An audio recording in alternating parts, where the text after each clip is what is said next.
Hello, good evening. Welcome back my channel. നേരെ വീഡിയോയിലേക്ക് പോകാം.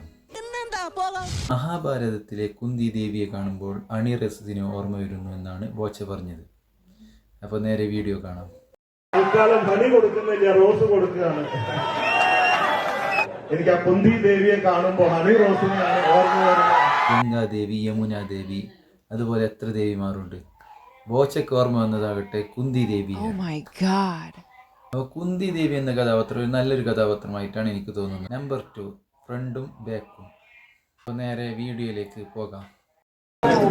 എന്താന്ന് വെച്ചാല് ഇവിടെ നിൽക്കുമ്പോ മാലയുടെ ഫ്രണ്ട് മാത്രമേ കാണൂ, ഫ്രണ്ടിന്റെയും ബാക്കിന്റെയും ഭംഗി കാണണം. പതുക്കെ സ്ലോ മോഷനില്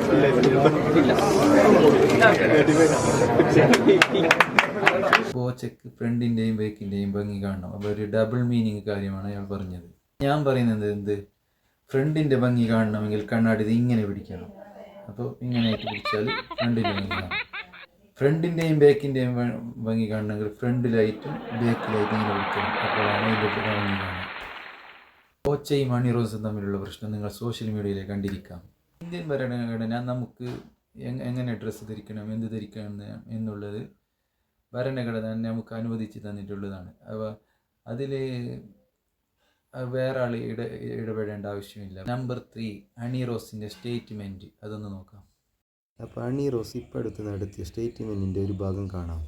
ഒത്തിരി പ്രമുഖ വ്യക്തികൾ വിളിച്ചു പറഞ്ഞു, ഇയാളെ ഭയങ്കരമായി സൂക്ഷിക്കണം, ഇതിൽ കഴിഞ്ഞിട്ട് ചിലപ്പോൾ നിങ്ങളെ അപായപ്പെടുത്താൻ പോലും ചാൻസ് ഉള്ള ഒരു വ്യക്തിയാണ്, അല്ലെങ്കിൽ നിങ്ങളെ ഭയങ്കരമായി സൈബർ അറ്റാക്കിങ്ങിലേക്ക് വിടാനുള്ള ചാൻസ് ഉള്ള ഒരു വ്യക്തിയാണ്. എന്നാൽ ഞാൻ ഒരു 4 മാസം മുമ്പ് പങ്കെടുത്ത ഒരു പ്രോഗ്രാമിലാണ് എനിക്ക് ഈ പറയുന്ന ബുദ്ധിമുട്ടുകൾ ഉണ്ടായത്.